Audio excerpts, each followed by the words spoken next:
غوث بخش بزنجو کہاں خیربخش مری کے نظریات اپوزٹ گئے ایک دوسرے کے. یہاں پہ آپ کا سوال اتنا کنٹروورشل ہے، اگر میں اس پہ جواب دوں گا. ایک تو کوئی چیز ڈکی چھپی نہیں ہے، سب نے اس پہ لکھا ہے. میں بالکل اس بات کا اقرار کرتا ہوں، نور آپ کی تنقید مصر آنکھوں پہ کرنا بھی چاہیے، مجھ سے سوال ہونا بھی چاہیے کہ کیوں 1948 کے بعد کے حالات نہیں لکھتے. 1948 کے حالات لکھنے کے بعد اگر میں سچ لکھوں گا تو کہاں پہنچوں گا؟ جھوٹ مجھ سے لکھا نہیں جاتا. سر ٹاپ 3 سردارز: غوث بخش بزنجو، عطا اللہ مینگل، نواب خیربخش مری. پروفیسر منظور بلوچ کہتے ہیں سب سے پہلی سیاسی انحراف غوث بزنجو نے کی تھی. جب میں نے ایک انٹرویو میں شاہ محمد مری صاحب سے پوچھا، اس نے کہا میں ان تینوں کو برابر کی حیثیت دیتا ہوں اور ان کو آئیڈیلز مانتا ہوں. ان کی سیاسی تاریخ کو آپ مختصراً کیسے بیان کرتے ہیں؟ میرے خیال میں تینوں میں فرق تھا، واضح فرق. بہت فرق ہے. کہاں غوث بخش بزنجو، کہاں خیربخش مری کے نظریات اپوزٹ گئے ایک دوسرے کے.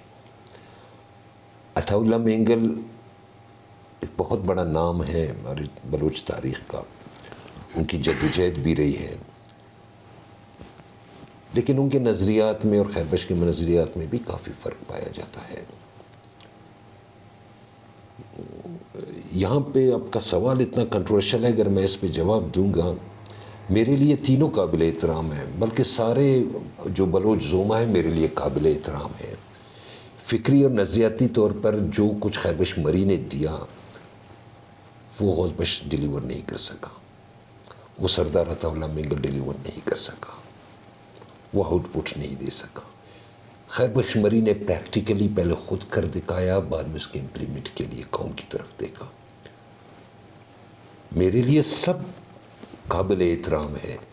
یوسف عزیز مکسی اور مصری خان کے احترام کو اگر ہم ملائیں، آج یوسف عزیز مکسی پہ بہت زیادہ لٹریچر ہے، مصری خان کے احترام کے بارے میں لوگ نہیں جانتے، بٹ وہ میرے آئیڈیل تھے.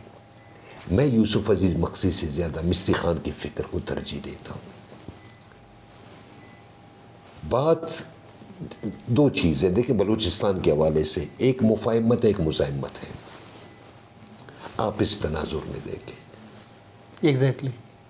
پھر خود دودھ کا دودھ پانی کا پانی ہو جائے گا. سر اگلے سوالات ایسا سمجھیں یہ کرٹیسزم ہے، معاف کر دیجئے گا. سر 1948 کے بعد بلوچ قومی تاریخ میں مختلف نوعیت کی ریاستی ادارہ جاتی ڈسکورس آشکار ہو چکی ہیں. بطور دانشور آپ کے تاریخ نویسی میں ہمیں ان اثرات کے بارے میں کچھ خاص علم یا موضوعات نہیں ملتا، اس کی وجوہات کیا ہے؟ ہاں، میں نے 1948 سے آگے کی تاریخ نہیں لکھی ہے. کیا لکھوں؟ ایک تو کوئی چیز ڈکی چھپی نہیں ہے، سب نے اس پہ لکھا ہے. میں بالکل اس بات کا اقرار کرتا ہوں، نور آپ کی تنقید مصر آنکھوں پہ کرنا بھی چاہیے، مجھ سے سوال ہونا بھی چاہیے کہ کیوں 1948 کے بعد کے حالات نہیں لکھتے. 1948 کے حالات لکھنے کے بعد اگر میں سچ لکھوں گا تو کہاں پہنچوں گا؟ جھوٹ مجھ سے لکھا نہیں جاتا. جھوٹ مجھ سے میں نہیں لکھ سکتا ہوں. میں کسی کی جھوٹی تعریف نہیں لکھ سکتا.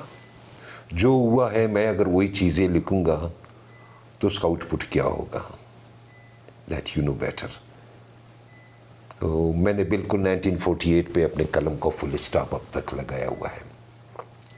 ممکن ہے ان فیوچر میں 48 سے لے کر اپ ٹو ڈیٹ کے جو حالات ہیں وہ میں لکھوں تو سر لیکن وہ شاید مستقبل قریب میں ایسے امکانات نہیں ہیں، اور اس کو آپ اچھی طرح سے جانتے ہو. آپ یوں سمجھیں کہ اگر میں لکھوں یا نہ لکھوں اس سے فرق نہیں پڑتا. کالونیل پیریڈ پہ میں نے لکھا ہے، جو کالونیل پیریڈ کا دور تھا آج اس سے بھی کیونکہ تاریخ میں آپ نے لکھا ہے جو اینٹی کالونیل لٹریچر کو آپ نے پروموٹ کیا ہے، آج جو کچھ میں نے برٹش دور میں دیکھا وہ قابل دید ہے، وہ قابل دید ہے. آج اس سے برا حال ہے.